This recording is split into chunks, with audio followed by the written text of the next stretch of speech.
अब तक 369 सीटों में चुनाव हो चुका है और आज 49 सीटों में चुनाव हो रहे हैं। तो आज 5 चरण में चुनाव खत्म हो जाएंगे और 2 ही चरण बाकी रहेंगे। पहले 2 चरण के बाद ही 19 अप्रैल और 27 अप्रैल के बाद ही ये स्पष्ट हो गया था कि दक्षिण भारत में बीजेपी साफ और उत्तर भारत, पश्चिमी भारत और पूर्वी भारत में बीजेपी हाफ। तो इस हाफ साफ के आधार पर 2 चरणों के बाद ही कांग्रेस पार्टी का मानना था कि कांग्रेस पार्टी और इंडिया गठबंधन के घटक दलों को एक स्पष्ट और निर्णायक बहुमत मिलना तय हो चुका है 4 तारीख जून। और ये जो प्रधानमंत्री हैं, जो प्रचार कर रहे हैं, जो झूठ की महामारी फैला रहे हैं, ये निवर्तमान प्रधानमंत्री के रूप में कर रहे हैं। मैं ऐसा क्यों कहता हूँ? ये विश्वास कहाँ से आया उनको?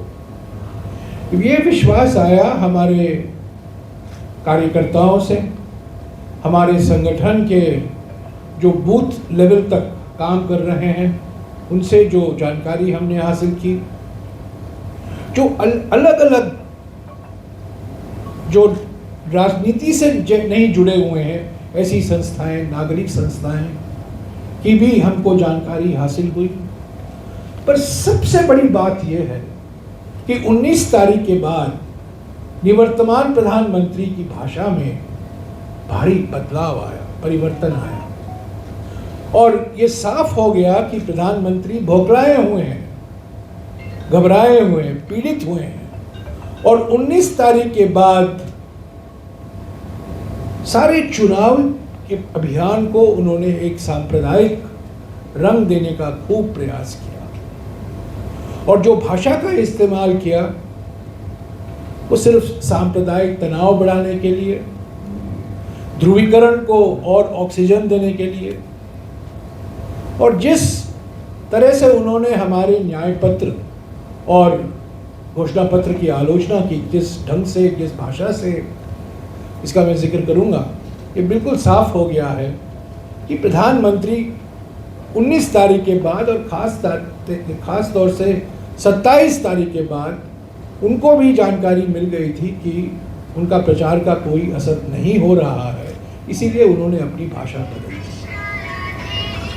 तीसरी बात जो हमको विश्वास दिलाई कि हमें स्पष्ट और निर्णायक जनादेश मिलने वाला है, ये है हमारा 5 न्याय 25 गारंटी कार्यक्रम, जो हमने भारत जोड़ो यात्रा, भारत जोड़ो न्याय यात्रा के बाद में हमने तैयार की थी।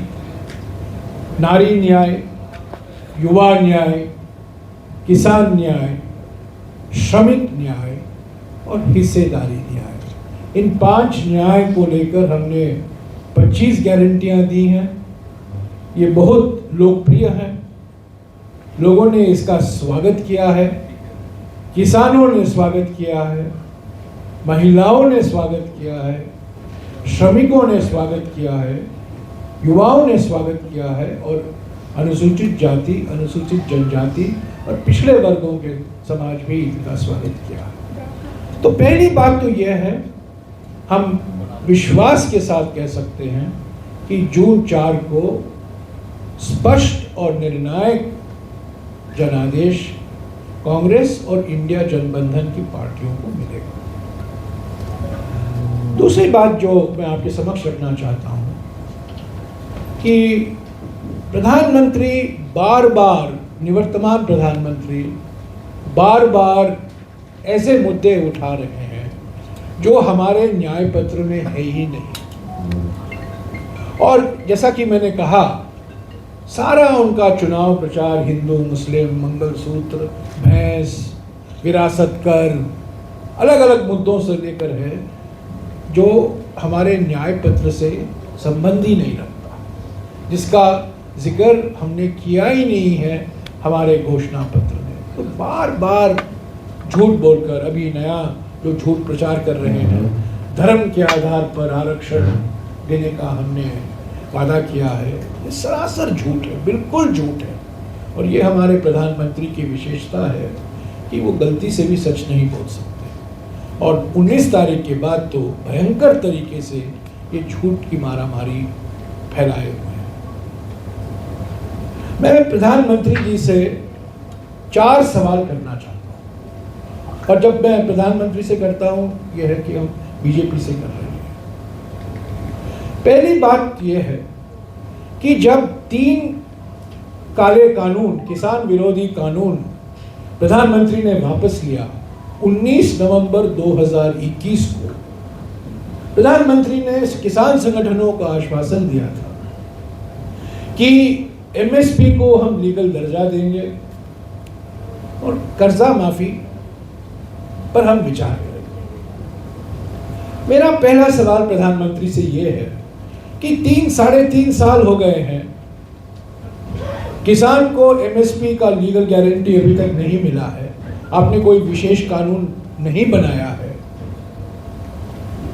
बल्कि आप अभी राज्य सरकारों को निर्देश दे रहे हैं कि जो पराली जलाते हैं वो किसान, और ज़्यादातर पराली जलाने वाले किसान पंजाब और हरियाणा में ही हैं, उनको एमएसपी लागू नहीं होना चाहिए। यह खत लिखा है केंद्र सरकार के सचिव ने मुख्य सचिवों को, हरियाणा के मुख्य सचिव, पंजाब के मुख्य सचिव, अलग अलग मुख्य सचिवों को, कि पराली जलाने वाले किसानों को एमएसपी से अलग रखा जाए। तो एमएसपी को कानून रोजगार जो कानूनी गारंटी है वो तो दिया नहीं, ऊपर में पराली जलाने वाले पराली तो जलाते हैं क्योंकि वो जीविका से संबंधित है, वो मजबूरी पराली जलाते हैं, और उनको एमएसपी से बाहर रखा जाए। और एमएसपी किस आधार पर तय होगा उसका स्पष्टीकरण नहीं किया है प्रधानमंत्री ने। तो पहला मेरा सवाल सीधा प्रधानमंत्री से ये है कि क्या किसानों को जो आपने वादे किए थे 3 साल पहले, जब आप मजबूर होकर आपको 3 काले किसान वापस 3 काले किसान विरोधी कानून वापस लेने पड़े, क्यों आज तक आपने पूरा नहीं किया है और इस पर आप चुप क्यों हैं? दूसरी बात, दूसरा सवाल ये है कि क्या आप सामाजिक, आर्थिक और जाति जनगणना के खिलाफ हैं कि आप उसके पक्ष में हैं? 2011 में मनमोहन सिंह जी की सरकार ने 25 करोड़ परिवारों का सर्वेक्षण किया, सामाजिक, आर्थिक, जाति संबंधित जानकारी हासिल की। वो सामाजिक और आर्थिक आंकड़े तो प्रकाशित हो गए, पर 10 साल से जाति के आंकड़े प्रकाशित नहीं हुए हैं। क्या आप जाति जनगणना कराने से डर रहे हैं? ये दूसरा सवाल। मेरा तीसरा सवाल है प्रधानमंत्री से। प्रधानमंत्री ने पिछले 10 सालों में अपने पूंजीपति दोस्तों का 16 लाख करोड़ रुपया कर्जा माफ किया है। 1 लाख नहीं, 2 लाख नहीं, 10 लाख नहीं, 16 लाख करोड़ का कर्जा माफ किया है पूंजीपतियों का। मुश्किल से 20 या 23 पूंजीपति हैं। क्या आप किसान का कर्जा क्यों नहीं आपने माफ किया? 2008 में जब मनमोहन सिंह जी प्रधानमंत्री थे, 72,000 करोड़ रुपया किसानों का कर्जा माफ किया गया, बैंकों से जो ऋण लिया गया था। पर इस पर प्रधानमंत्री कुछ नहीं कहते हैं। और चौथी बात, जब आरक्षण की बात होती है, मैं प्रधानमंत्री से पूछना चाहता हूं, 1992 में सुप्रीम कोर्ट ने यह तय किया था कि 50% की सीमा होनी चाहिए एससी, एसटी और ओबीसी के आरक्षण के। 50% से ऊपर नहीं जाना चाहिए। तमिलनाडु में यह आरक्षण 69% बना, और तमिलनाडु हमारे देश का एकमात्र राज्य है जिसका आरक्षण कानून हमारे संविधान में शामिल किया गया, हमारे संविधान के नवी सूची में शामिल किया गया। यानी कि 50% के बावजूद, सीमा के बावजूद आप उसको पार कर सकते हैं तमिलनाडु में, क्योंकि ये नवी सूची में शामिल किया गया।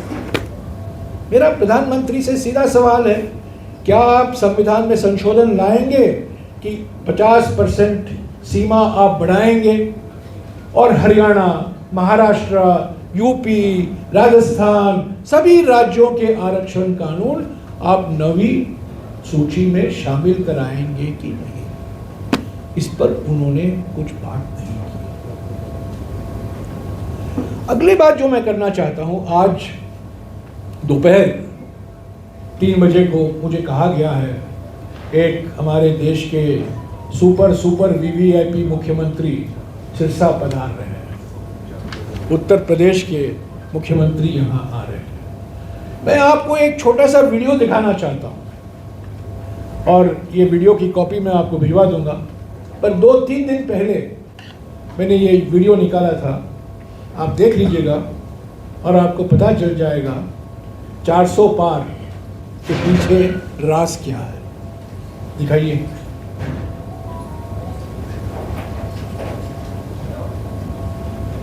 योगी आदित्यनाथ जी का वेबसाइट ये है, लिंक है yogiadityanath.in और इसमें बहुत सारी जानकारियाँ हैं योगी जी के नाम के बारे में, योगी जी के सोच के बारे में, योगी जी के लेख, और यहाँ लिखा हुआ है लेख। तो हम लेख में जाते हैं तो बहुत सारे लेख यहाँ शामिल हैं। एक लेख है 25 नंबर का लेख है, अगर आप देखें इसका शीर्षक क्या है। इसका ये शीर्षक है, आरक्षण की आग में सुलगता देश। इसको देखिए, आरक्षण की आग में सुलगता देश। और योगी जी ने इस 2 पन्ने के लेख में भी करीब 2014 या 2015 में लिखा होगा, ऐसे शब्दों का इस्तेमाल करते हैं। ये बिल्कुल हमारे संविधान पर, बाबा साहब अम्बेडकर के संविधान पर ये सीधा आक्रमण है। ऐसे शब्द निकम्मा बनाने वाला आरक्षण, और कहते हैं विभाजनकारी राजनीति करने वाला आरक्षण, और कहते हैं आरक्षण का ये भयावह देखने को मिल रहा है। देखिए, ऐसे भाषा का इस्तेमाल करना उत्तर प्रदेश के मुख्यमंत्री एकमात्र व्यक्ति। मैं समझता हूँ ये सोच आरएसएस की सोच है, ये सोच प्रधानमंत्री की सोच है। ये बाबा साहब अम्बेडकर के संविधान को हटाना चाहते, 400 पार का नारा देकर। असली बात तो ये है कि कभी भी आरएसएस और बीजेपी बाबा साहब अम्बेडकर के संविधान से स्वीकार कभी नहीं।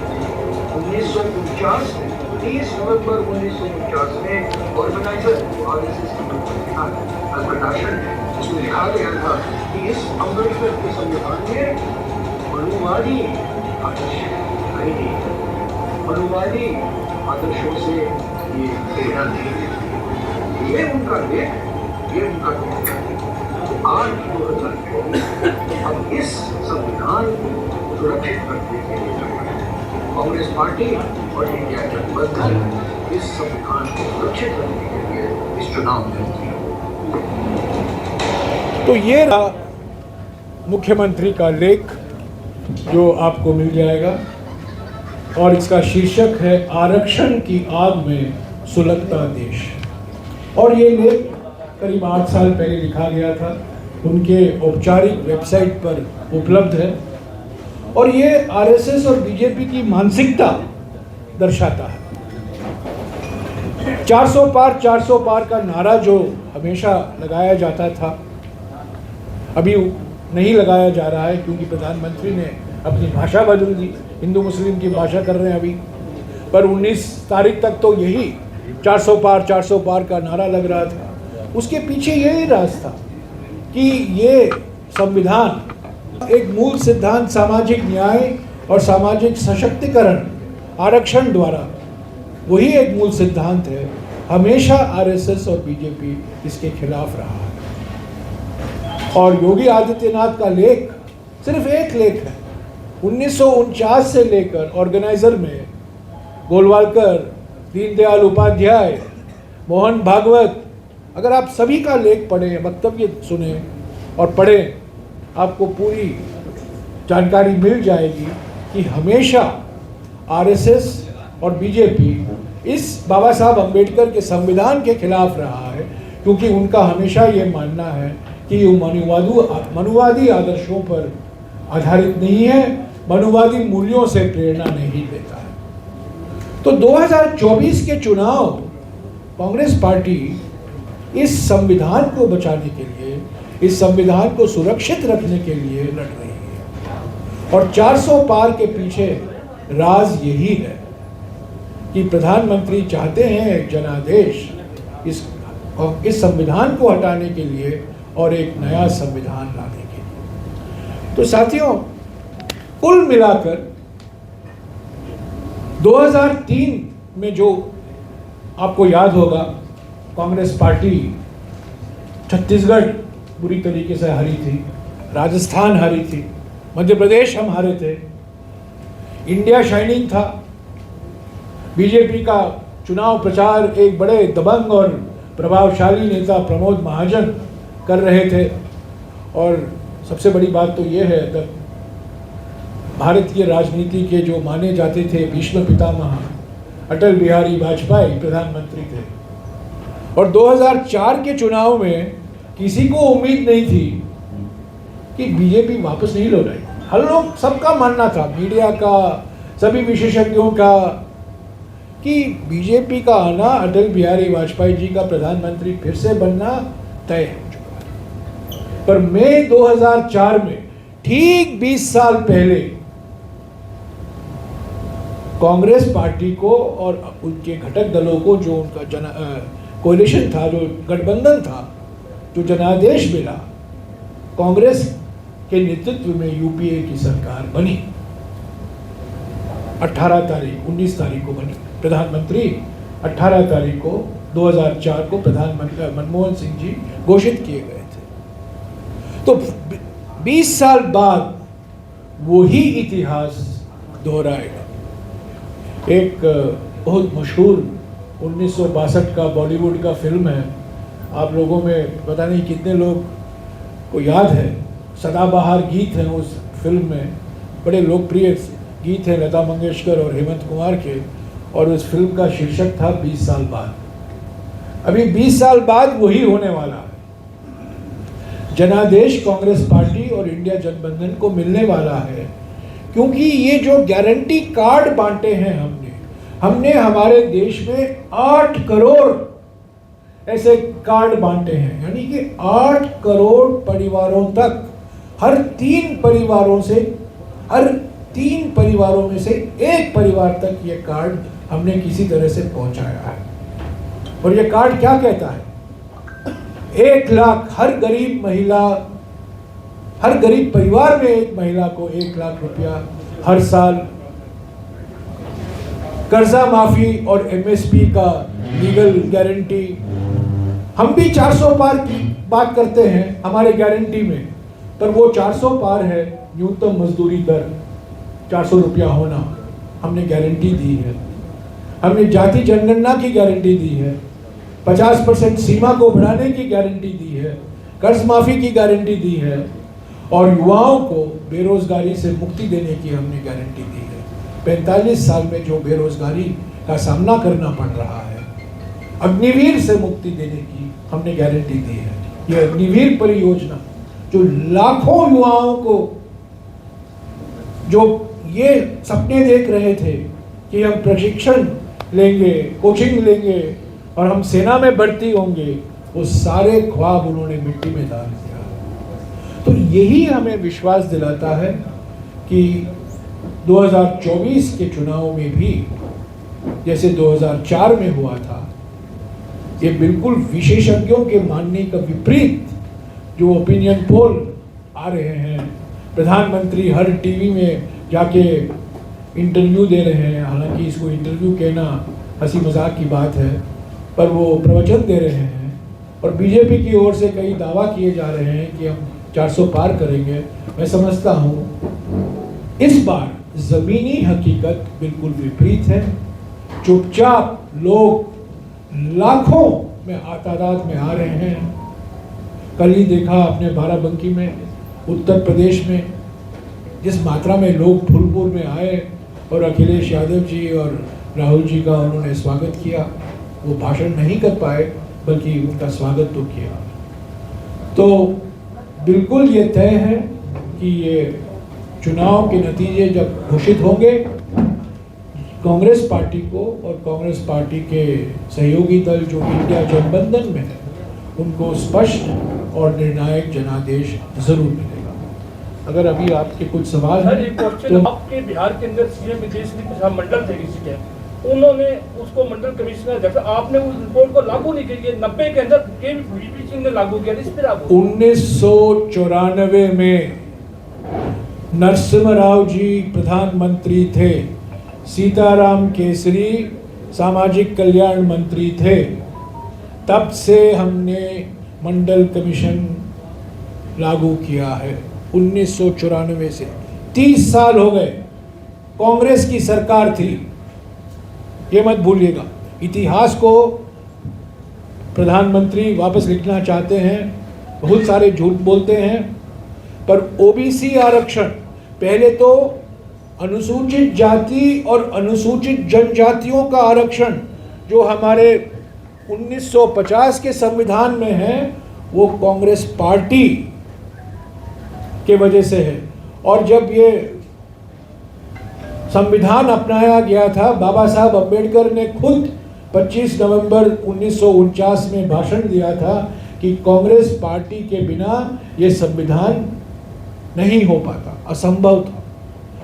डॉक्टर बाबा साहब अम्बेडकर इसके मुख्य निर्माता थे, पर उन्होंने स्वयं स्वीकारा कि कांग्रेस पार्टी के बिना अनुसूचित जाति और अनुसूचित जनजातियों के लिए आरक्षण होना बिल्कुल असंभव था। और इसके खिलाफ आरएसएस और बीजेपी थी। तब तो बीजेपी नहीं थी, तब तो जनसंघ था। तो 90, मैं कह रहा हूँ 90, मैं आपको जवाब दे रहा हूँ, 94 के दशक का ये एक वर्ष है। कांग्रेस पार्टी के मुख्य प्रधानमंत्री थे पीवी नरसिम्हा राव, सामाजिक कल्याण मंत्री थे सीताराम केसरी। सुप्रीम कोर्ट में मामला गया, सुप्रीम कोर्ट में 1992 तक लंबित था, तब निर्णय आया, तब उसको लागू करने की प्रक्रिया शुरू हुई। और ओबीसी आरक्षण केंद्र सरकार में पहली बार 1994 में कांग्रेस के सरकार के समय से चला आ रहा है। ये इतिहास है कांग्रेस पार्टी का। और एक बार और कह दूं, क्योंकि बार बार प्रधानमंत्री ये बात उठाते हैं और सब लोग, आपके मन में भी ये सवाल होगा, हम धर्म के आधार पर आरक्षण नहीं देते हैं। 1994 में कर्नाटक की सरकार में जब आरक्षण दिया गया अल्पसंख्यकों को, मुसलमानों को, क्रिश्चियन को, बौद्ध धर्म के लोगों को, जैन को, वो सामाजिक और आर्थिक मानक के आधार पर दिया गया था, धर्म के आधार पर नहीं किया था। आज प्रधानमंत्री कह रहे हैं धर्म के आधार पर दिया गया था, ये बिल्कुल झूठ है।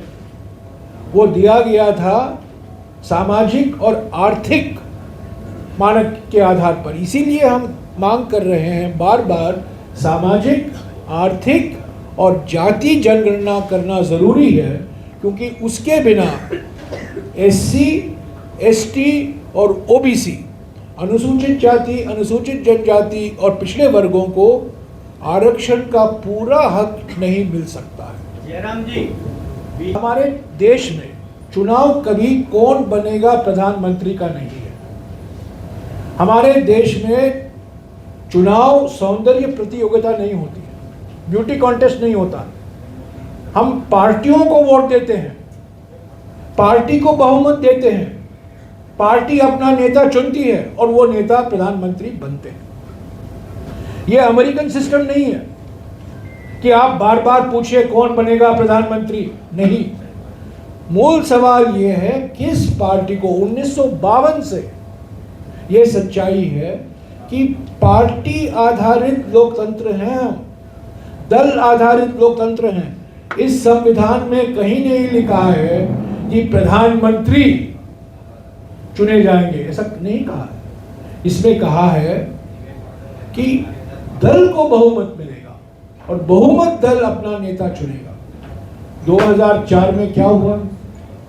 13 मई 2004 को नतीजा घोषित किया गया। कांग्रेस पार्टी को जनादेश मिला। 4 दिन के अंदर 17 तारीख को डॉक्टर मनमोहन सिंह जी का नाम घोषित किया गया प्रधानमंत्री। 4 तारीख को कांग्रेस पार्टी और इंडिया गठबंधन को जनादेश मिलेगा। यकीन कीजिए 2 दिन के अंदर, हो सकता है अगले ही दिन, इंडिया गठबंधन के प्रधानमंत्री कौन होंगे आपको जानकारी मिल जाएगी। आपका सवाल वास्तविक है, पर थोड़ा जल्दबाजी कर रहे हैं। और हमारे प्रणाली में ये कभी मत भूलिएगा, ब्यूटी कॉन्टेस्ट नहीं होता है व्यक्तियों के बीच में। बीजेपी बार-बार, हाँ सॉरी, बीजेपी कर रही है। नहीं, सब लोग मुझे भी पूछते हैं ना, सब लोग पत्रकार भी पूछते हैं आपका प्रधानमंत्री कौन बने। मैं हमेशा ये कहता हूँ, हमारा सिस्टम अमेरिकन सिस्टम नहीं है। हमारा सिस्टम संसदीय प्रणाली है, पार्टी आधारित लोकतंत्र है। अब तक जो हमने संविधान अपनाया है पार्लियामेंट्री सिस्टम है। राज्यसभा सांसद जयराम जी, राज्यसभा सांसद स्वाति मालीवाल के साथ मारपीट। और एक और चीज, और बीजेपी को चिंता करने की कोई जरूरत नहीं है। हमारे ओर से कौन प्रधानमंत्री बनेंगे, उनको चिंता करने की जरूरत है कि आज के प्रधानमंत्री अगले 12 दिन के अंदर निवर्तमान प्रधानमंत्री बनने वाले हैं। एक सवाल, अब 1 मिनट बाद वापस सर, आपके अनुमान के अनुसार इंडिया गठबंधन कितनी सीटें जीत रहे हैं? मैं ज्योतिषी आप नहीं बहुमत हूँ, कह रहे हैं कि मैं बहुमत है। ज्योतिषी नहीं हूँ और कोई मैं सेफोलॉजिस्ट भी नहीं हूँ। आजकल बहुत जो इलेक्शन के आंकड़े में व्यापार करते हैं उसकी कमी नहीं है हमारे देश में, और टीवी पर आते हैं आंकड़े देते हैं। मैं आंकड़ा नहीं दूंगा, मैंने कभी नहीं दिया है। मैं कहूँगा स्पष्ट और निर्णायक बहुमत। इसका माने आप जानते हैं, स्पष्ट और निर्णायक। इसका माने नहीं है कि हमको 200, मैं 273 देख रहा हूँ या 280 देख रहा हूँ। स्पष्ट और निर्णायक, जो 2003 में जनादेश मिला वो ऐसा ही जनादेश हमें 2004 में मिलेगा। और एक बार और भी 2024 में कुछ ऐसे राज्य थे जहां हमारा पूरा सफाया हो गया था। 2019 में राजस्थान साफ, मध्य प्रदेश साफ, महाराष्ट्र साफ, कर्नाटका साफ, तेलंगाना साफ। अब देखिए इस बार बीजेपी हाफ, कांग्रेस साफ नहीं, बीजेपी हाफ। इन्हीं राज्यों में राजस्थान, महाराष्ट्र, मध्य प्रदेश, कर्नाटका, तेलंगाना, इन 5 राज्यों को देखिए जहां हम थे 2019 में और जहां हम होंगे 2024 में।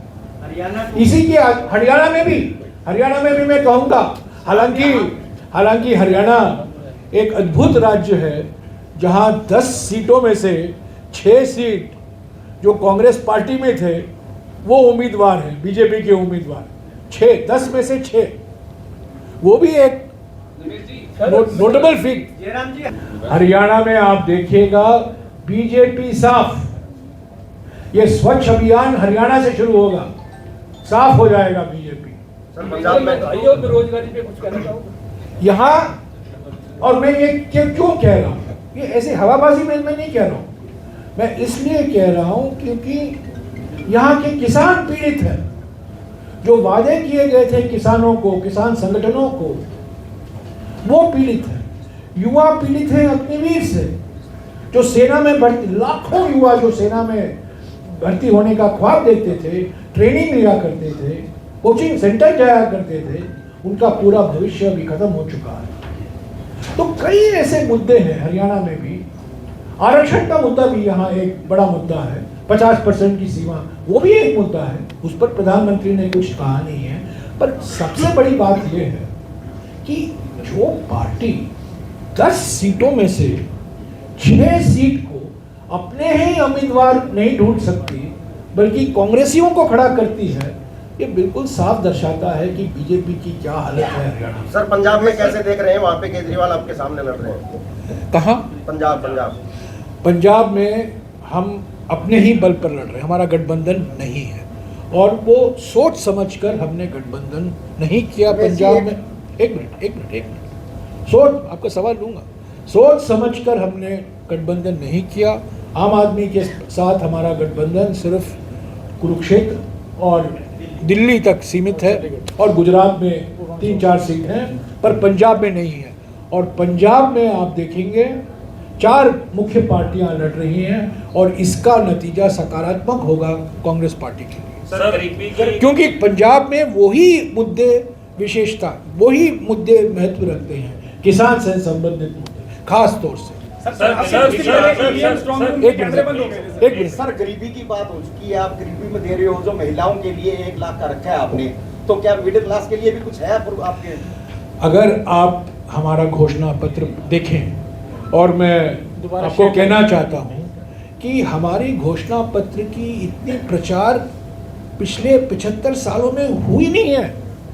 जिस तरीके से प्रधानमंत्री ने हमारे मैनिफेस्टो का प्रचार किया है, प्रधानमंत्री के प्रचार के बाद 5 लाख लोगों ने डाउनलोड किया है हमारे वेबसाइट से, और उसमें हमने साफ कहा है मध्य वर्गों के लिए हम क्या देने वाले हैं।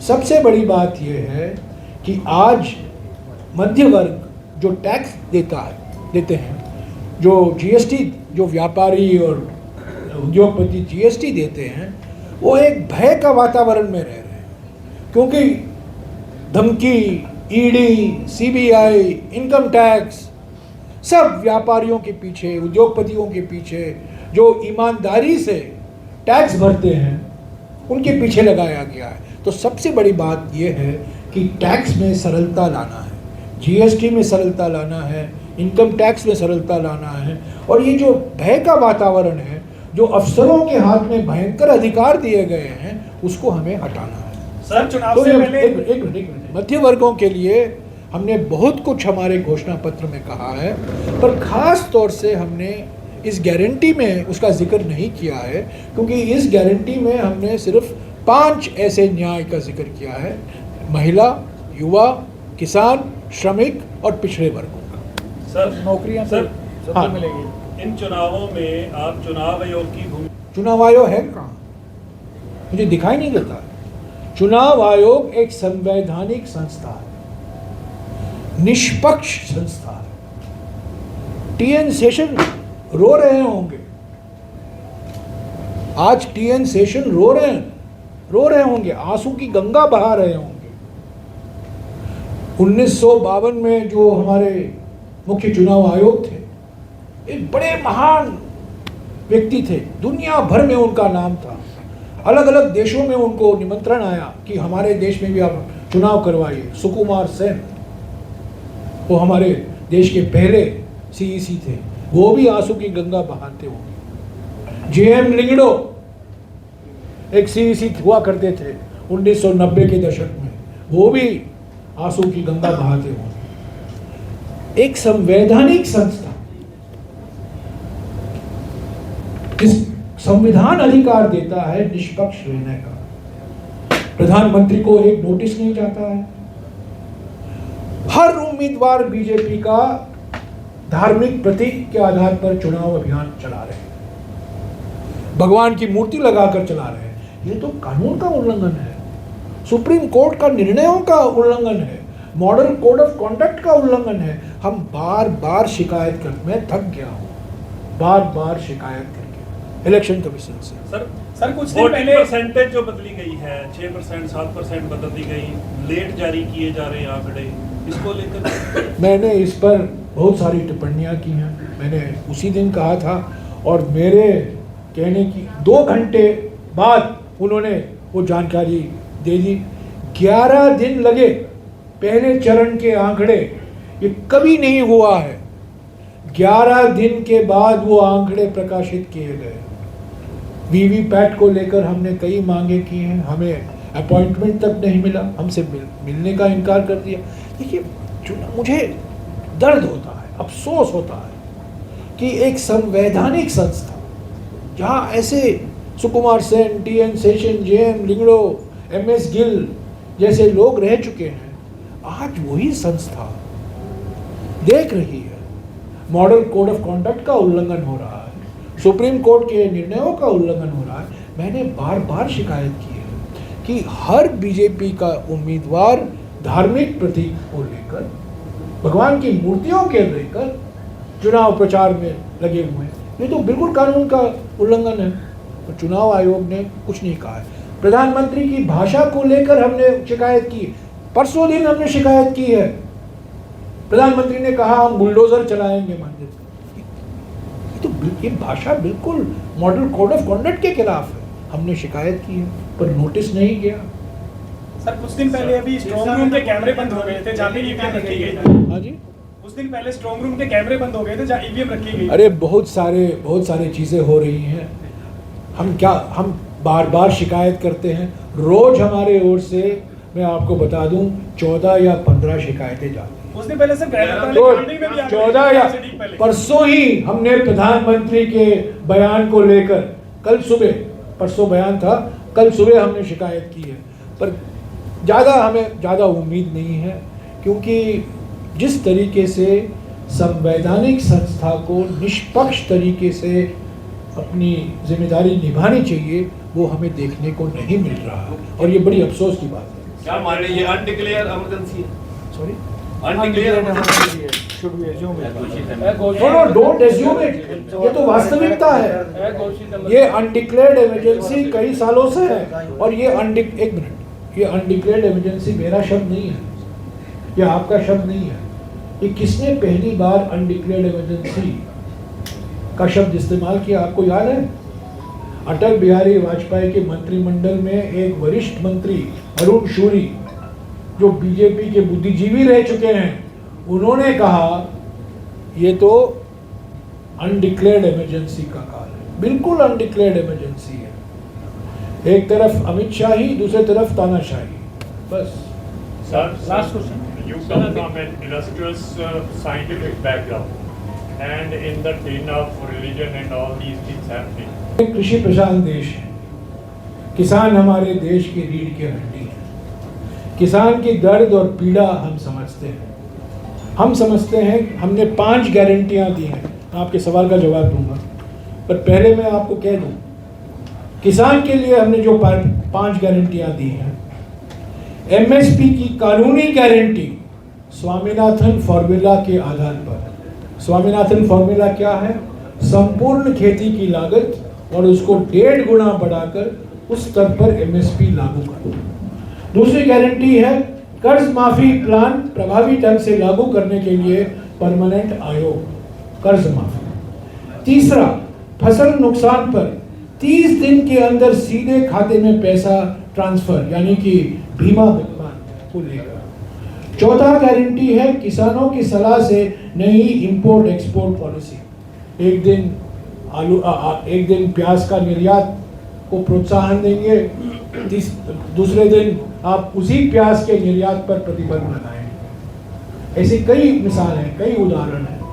और 5वां गारंटी है, और ये सब बहुत महत्वपूर्ण गारंटी है, किसानों के लिए ज़रूरी हर की जो रोज़ाना चीज़ है उसमें जीएसटी का कर हम हटाएंगे। तो हमारी प्राथमिकता कृषि हो, क्योंकि हम जानते हैं कि पहचानते हैं कि पिछले 10 साल में हमारे देश के किसानों पर क्या गुजरा। पहले तो 3 काले कानून लाए, किसान आंदोलन हुआ, 700 किसान मारे गए, शहीद हो गए। तब प्रधानमंत्री को 19 नवंबर 2021 को वो काले कानून वापस लेने पड़े। पर आज भी वो मानसिकता नहीं गई है। और मैंने आपको कहा है 4 दिन पहले केंद्र सरकार की ओर से सारे मुख्य सचिवों को गया है, जो पराली जलाते हैं वो किसान जो पंजाब और हरियाणा में है ज़्यादा, उनको एमएसपी मत दो। तानाशाही है और क्या, अनडिक्लेयर्ड इमरजेंसी नहीं है तो और क्या। पर हम चाहते हैं कि दूसरा हरित क्रांति हो। दूसरा हरित क्रांति होगा जब पंजाब और हरियाणा के किसान समृद्ध हों और उनको नए विज्ञान का फायदा भी होगा। अभी जलवायु परिवर्तन हो रहा है, क्लाइमेट चेंज हो रहा है, वो गेहूं के उत्पादन पर, धान के उत्पादन पर उसका ज़रूर असर पड़ेगा। तो ये सब चिंताजनक बातें हैं। और हमको प्राथमिकता देनी होगी कृषि को, किसान को। जीएम क्रॉप्स के बारे में आपने पूछा। फरवरी 2010 को हमने एक प्रतिबंध लगाया था, मॉरेटोरियम लगाया था। वो अभी तक वो मॉरेटोरियम जारी है। हालांकि वो औपचारिक तौर से मॉरेटोरियम नहीं उठाया गया है, सिर्फ बैंगन को लेकर वो मॉरेटोरियम है। अभी वो बीटी ब्रिंजल पर बैंगन पर है, पर वो उन्होंने अभी ऑयल सीड पर हटा दिया है। कॉटन पर तो था ही नहीं, वो उसको आगे ले चल रहे हैं। हमारा ये मानना है कि किसानों को आधुनिक विज्ञान और आधुनिक तकनीकी का फायदा पूरे तरीके से पहुंचना चाहिए, पर हमें इस मामले में सावधानी भी थोड़ी होनी, सावधानी से काम करना चाहिए, क्योंकि बहुत सारी चिंताएं हैं। स्वास्थ्य पर इसका क्या असर होगा, पर्यावरण पर इसका क्या असर होगा, तो ये सब मुद्दे हमें किसानों को विश्वास में लेकर, किसान संगठनों से बात करके ही हमें निर्णय लेना चाहिए। बीटी कॉटन का निर्णय किसानों के साथ बातचीत के बाद नहीं लिया गया। बीटी ब्रिंजल का निर्णय किसानों से बातचीत मैंने खुद की। 7 राज्यों में मैं गया जहां बैंगन का उत्पादन ज़्यादा होता है। पंजाब में भी आया था मैं, पश्चिम बंगाल, उड़ीसा, बिहार, सब जगह मैं गया और उसके आधार पर एक निर्णय लिया गया। तो एक वार्तालाप और एक बातचीत के बाद ही ऐसे कठिन निर्णय लेने की ज़रूरत है। विधायक अपने एरिया में अगर मतदान नहीं अच्छी तरह से कर रहा है तो उनकी टिकट मजबूत नहीं समझी जाएगी। हम एक लोकतांत्रिक पार्टी हैं, लोग अपना विचार रखते हैं, बात करते हैं मीडिया से। एक लोकतांत्रिक पार्टी है, कोई एक तंत्र का तोप तो नहीं है हमारे पार्टी के अंदर। हमारी पार्टी तो लोकतंत्र की शहनाई गूंजती है हमेशा। सोच है, अलग अलग विचार हैं, पर चुनाव के वक्त हम एक हैं, एक ही गुट है चुनाव के वक्त, और वो कांग्रेस को। इसमें A group, B group, C group ऐसा कुछ नहीं है। ठीक है, अलग अलग लोगों की अलग अलग समस्याएं हैं, महत्वाकांक्षाएं हैं, उम्मीदें हैं, वो सब वास्तविक है। पर हम इस चुनाव में, 2024 के चुनाव में, भारत जोड़ो यात्रा के कारण, भारत जोड़ो न्याय यात्रा के कारण हम एकजुट होकर ये चुनाव में उतरे हैं। ठीक है, यहाँ वहाँ कुछ मतभेद हो जाते हैं और आपको थोड़ा न्यूज़ भी मिल जाता है, हेडलाइन भी मिल जाता है, क्योंकि हम दबाने की हम कुछ कोशिश नहीं करते, किसी की आवाज़ को हम नहीं दबाते। जी, लास्ट सवाल पूछूंगा। 2019 में हरियाणा की 10 सीटें हैं और 10 की 10 सीटों पे हाथ बिल्कुल साफ था। अब 2024 में हाथ को कितना साफ मिलेगा? आप देखेंगे हरियाणा में बीजेपी साफ हो जाए। कितनी सीटों पर? आपने ये सवाल उनसे, 10 ही तो सीट है, तो साफ का परिभाषा क्या है आप खुद अनुमान लगा सकते हैं। हर सरकार कोशिश करती है, चंडीगढ़ में एमएलए का चुनाव भी है।